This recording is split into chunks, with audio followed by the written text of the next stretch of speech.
Welcome back to the Michigan Business Beat, brought to you on the Michigan Business Network. Chris Holman here, and we're coming to you from the Grand Hotel and the Greater Detroit Regional Chamber of Commerce's annual policy conference. And who knows more about policy than Tony Stamas, who is the head of the Midland Business Alliance. And I'll tell you what, I think that's an alliance they invented so that they could use your talents. I do. Well, thank you, Chris. I'm blessed. It's a wonderful community, and it was a combination. I think we looked at economic development and chamber and said, the mission here is the same, and so how can we be most effective in terms of doing that? And so I've had the great pleasure to be with the organization for just over 5 years. So we've known each other through several capacities and as a legislator, and you know how this process works. And I'm telling everybody, don't be too anxious on any national changes because it's an election year. How do you see things here politically from the outside? Are they getting better? I don't know. Sometimes I think it dates me when I look at it and I say, it never used to be this bad. Yeah. I mean, you talk to individuals and there's some wonderful people. And I think people in the noise forget that, the vast majority of folks there at the state and the federal level are there to try and do the right thing. And just, I think finding that path to work together is challenging. But, I'm an optimist. I think we can always see examples of where that's working.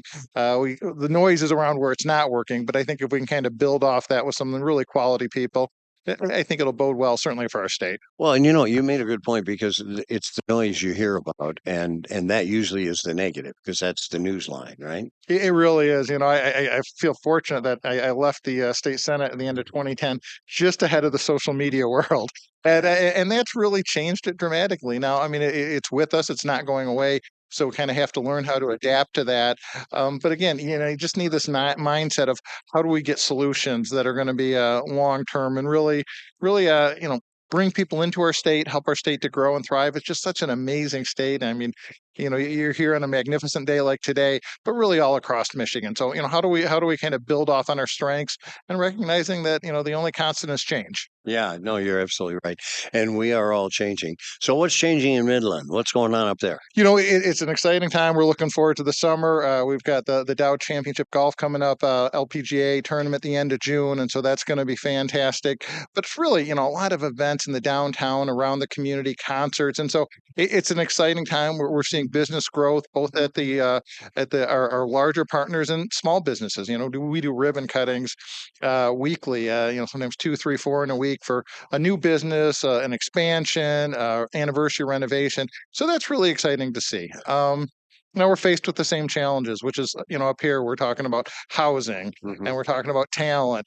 And so, I mean, those certainly impact us. I think, our community is a community that people want to come to, but we need to make sure that we give housing, that we have broadband, that there's childcare available. And so how can we, no magic key, but how can we kind of take best lessons and help integrate those to our community? Well, and I think the other thing it does in your area, you guys work as a coalition, kind of. You cross borders. We do, and we're very fortunate. I remember that when we kind of came into the pandemic, people said, "Okay, you need to get this group together." But we already had the group together. We'd been meeting monthly, and I think that does help us when there's opportunity, but when there's crisis, when the dams breach and we have flooding. Okay, how do we all work together in an efficient way? And so I think that's very fortunate, and I think that's impactful. Yeah, I feel bad. I think Flint had a lot of things really going just before the pandemic. I think you're right, and it's such a shame, but it's such a great community, and you still see people that are working to build it up, and that's definitely kind of in our whole region. So we want to see that happen. We're all ships rise, and we want to continue to see that happen. Yeah. So Midland is a wonderful community, has been a long time. Thank you to the Dow family in great part, but there was stability there was money there was innovation there. They had at one time a kind of a tech transfer facility there where some of the products they didn't see a future in, they gave Right. to people. Yeah, and that's not there in that same form, but we still see that. We work with a number of businesses where, it just doesn't make sense from the corporate level at that scale, but they're very supportive. They're excited about the idea. So many of our folks there in the scientific community see these creative ideas. And so we've got a number of businesses that are may have separated, but they're looking for how they can grow and kind of find their niche. Yeah. And that's still really an important component. We've, say we got most PhDs per capita and the city of modern explorers. So what's that mean in 2024? Yeah. So what are you taking away from this? I mean, you've been coming up here in different capacities for many years. What's the value added for you? I think there's great programs, great speakers, but so much of this is just relational. It's seeing people that I've had a chance to work with for 30 years in a lot of different capacities. So when we're talking about housing, we're talking about healthcare, we're talking about economic development, just keeping that connectivity and looking for ways, sometimes you never think of how you can partner together. No, it's amazing.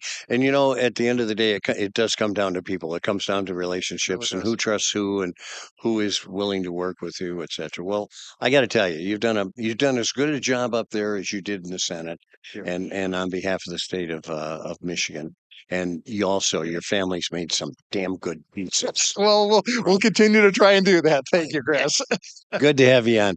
Tony Stamas, of course, is the head of the Midland Business Alliance, and we are coming to you from the Grand Hotel, and we are here for the Detroit Regional Chamber of Commerce's annual policy conference. You're watching the Michigan Business Beat on the Michigan Business Network. I'm Chris Holman.